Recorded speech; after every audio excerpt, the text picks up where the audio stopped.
Tonight, hundreds of cancer patients at the Kenyatta National Hospital have been left stranded after the facility's only remaining radiotherapy machine broke down nearly 2 weeks ago. Patients who spoke to Citizen TV say they received calls from the institution on Tuesday instructing them to report for their scheduled session on Wednesday. But upon arrival, they were met with disappointment. The machine was still out of service. This marks the second consecutive week patients have missed the life-saving treatment. And as Mary Mwoki now tells us in the following report, the patients and their caregivers are now pleading with the government to intervene urgently and prevent further delays that could lead to the worsening of their conditions.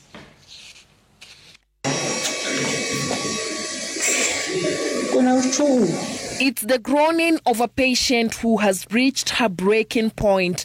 Stricken by cancer and her body racked with pain, she lies silently on the hospital bench. Every wave of agony causing her frail frame to rise involuntarily. The irony is not lost on her.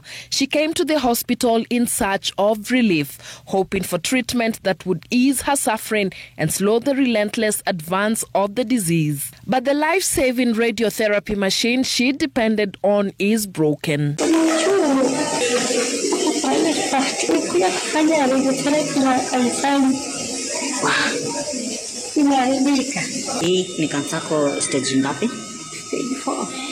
She is not alone.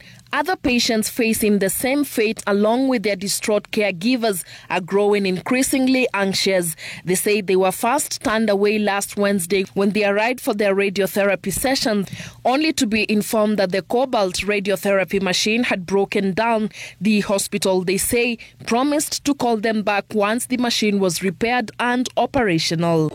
Sasa nikawauliza kama hii kitu imeshindikana, mimi nimebakisha hizo tano. Simunipe barua niende Texas. Daktari kwenda kumwambia hapana, mwambie kesho mashini iko sawa. Tumeraukia kuja na imagine tunatoka all the way Kamungu. Na mwenye anakusaidia kwa sababu huwezi kuja mwenyewe. Haya, tumekuja asubuhi. Mashini ifanye kazi. Nikakuja naye, nilifika huku 5. Naona sasa ameshida kama amekaa, na lazima sasa anaseme akikaa chini sana kasa yake ni ya huku nyuma, sasa inatoa usaha.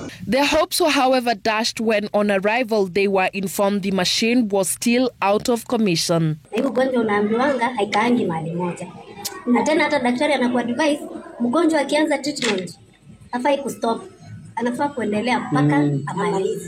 a statement to newsrooms, the Kenyatta National Hospital acknowledged the gap in care for cancer patients occasioned by the breakdown of the linear elector machine, also known as the LINAC, forcing thousands of patients to rely on only one machine, the cobalt radiotherapy machine, which the hospital says is straining to keep up with the demand and had broken down from the overuse. The statement by the hospital's acting CEO, Dr. William Sigilai, goes on to say KNH is also pleased to inform the public that the cobalt radiotherapy machine, which had previously broken down, has now been fully restored and is operational. In the meantime, the procurement of a new LINAC machine has been fast-tracked through the appropriate tendering channels and is now at a very advanced stage.